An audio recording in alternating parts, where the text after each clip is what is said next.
And so I began to study apologetics, and when my Protestant friends would give me reasons I shouldn't be Catholic, some of them made sense. But I'd do my research. Wait a minute. And I recall, it's rather embarrassing looking back at it, but I give myself a hard time. It's kind of funny.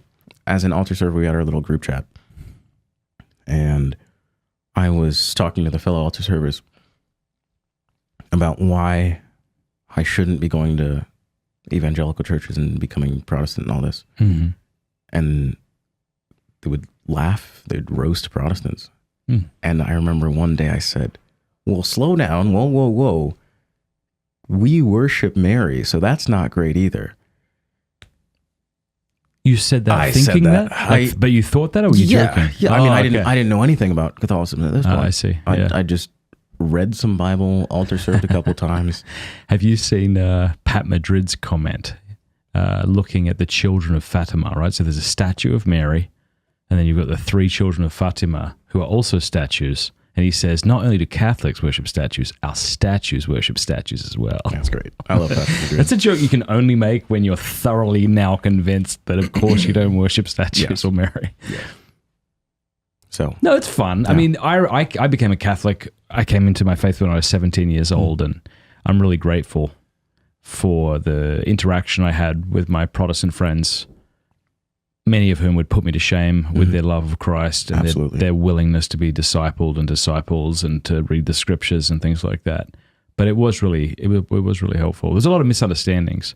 It's also a lot of misunderstandings that Catholics have of Protestants sometimes, and they're not interested in. Like, it's a lot easier to make fun of someone's position or perceived position than to try to actually understand the nuance of it. That takes effort. Yes. And we're not here for effort. We were here to make fun. That's way fun. That's way more fun to sneer at people than to try to understand them. But okay, so what did they say in response to that? What did the about you thinking we worship Mary? It was just like a shocked sort of. No one responded for a while, and then someone texted me individually, and I was like, they texted you. let's get some coffee sometime. But that's all I needed was someone reaching out and saying, let's talk about this. Well, that's funny. So when you said erroneously, but hey, we Catholics worship Mary, so was that your way of criticizing this doctrine that you didn't fully understand yet, this perceived doctrine? I think it was both doctrinal issue and like a knee-jerk response to my fellow altar servers attacking the faith of my close friends. Oh, I see. Yeah, yes. You were trying to take him down a peg. Yes. Good, yeah. Yes. Because really, we have the gift of faith, and it is a gift. It's beautiful to be in the truth, but it's a gift. And when you see someone who's lacking in truth, what are you going to make fun of them because they haven't received the same knowledge you have? I always thought that about our atheist friends. You know, like during the new atheist craze, which has died down, and I'm not sure if it exists anymore. Thank God. There was a lot of sneering and a lot of mockery. And I think to myself, if I'm really as deluded as you say I am, then you're a mean person for making fun of me. Yes. Like, shouldn't you speak to me in a way that I would actually be open to hearing so that I can come into the reality with you and your friends? It's just, it just goes back to what I said. There's a lot of sneering. That's a word I think the Lord keeps bringing up to me in prayer lately, to try to avoid sneering. There's a lot of podcasts that revolve around sneering at our ideological opponents, politically or liturgically. We're just sneering at each other. And that does two things. It makes us feel superior, and it puts us above those we now perceive as inferior. And that's not a good thing to do. Yeah, you said it perfectly. To state the obvious. Yeah. So during your time as an altar server, is that when you started thinking, I could be a priest? I don't think the thought was as concrete as that, as clear as that. It was something attractive to me, certainly. Were your parents happy that you were taking an interest in the Catholic faith? It was keeping me out of trouble. Okay. So that's good enough. Perfect. Perfect. Yeah. My kid's going to church every Sunday. He's changing up his friends. Were you trying to evangelize your parents? Because that always goes well. To the extent that I was able, when the opportunities arose, but it was definitely more of a private affair than it maybe ought to have been. I would do all this research in my room. I'd read and go through apologetics arguments. The amount of time I've spent on the Catholic Answers website and forums. Yeah. And that's the really interesting thing now is I can engage in a lot of conversations with professors and high intellectuals at Franciscan, and I can understand often what they're talking about when they're referencing some writing of Descartes or this philosopher over here. And I know what they're talking about because I've read a summary of it, or I've seen it referenced in apologetics arguments, but I've never actually read the thing. Yeah. So I can keep up with conversations, and it's really useful for that. But I have not actually read a lot of this material. Yeah. But I'm familiar with it.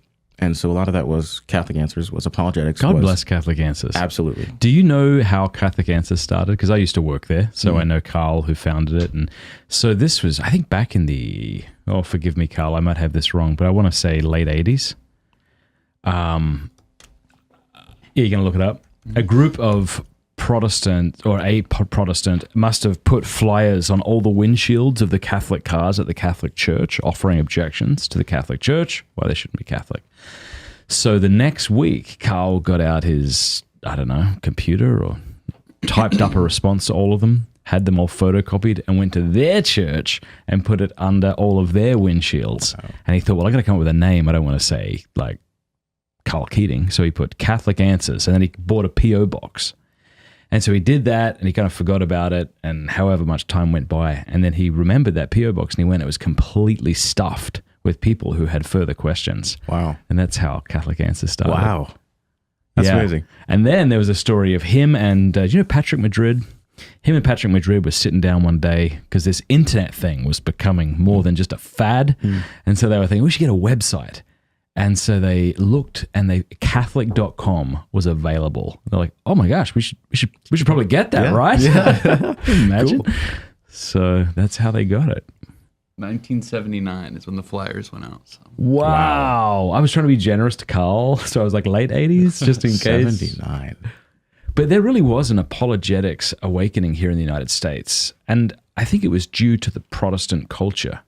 Like, I don't think it could have arisen in, well, just like you have like awakenings of Catholic apologetics taking place whenever there's a pushback against the Catholic position, like the what do they call it, the counter-reformation within the church, where you have people responding to Calvinists and Lutherans and things like that.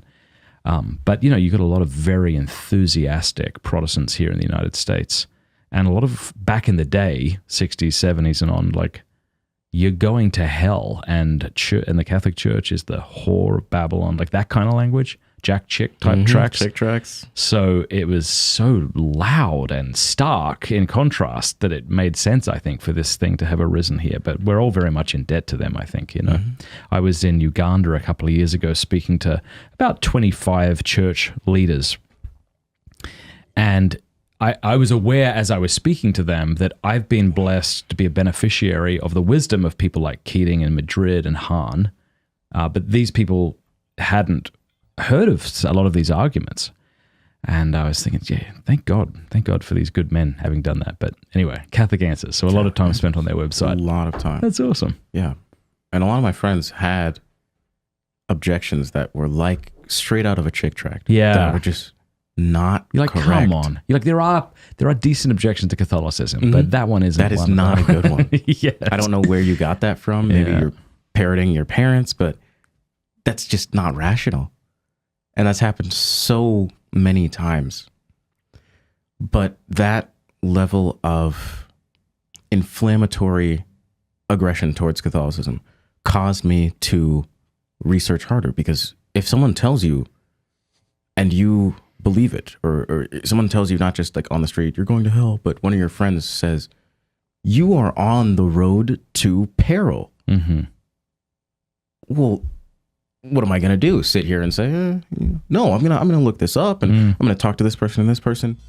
Hey, thanks for watching. Before you go, I want you to go and download the best Catholic app in the universe, Hallow, HALLOW.com/Matt. Why am I saying /Matt? Because if you go to the website and download it there, click the link in the description below, you can try the app, the full app out for 3 months. If you don't like it, cancel. You won't be charged a dime. It's a very reasonable monthly rate, but as I say, you won't get charged for the first 3 months. Please go check them out. They've got excellent things over there like sleep stories and litanies and novenas and audio books. It's all very professionally done, and I'd highly recommend it. Hallow.com/Matt. That's, and I'm just double checking, Hallow.com/Matt. Link in the description.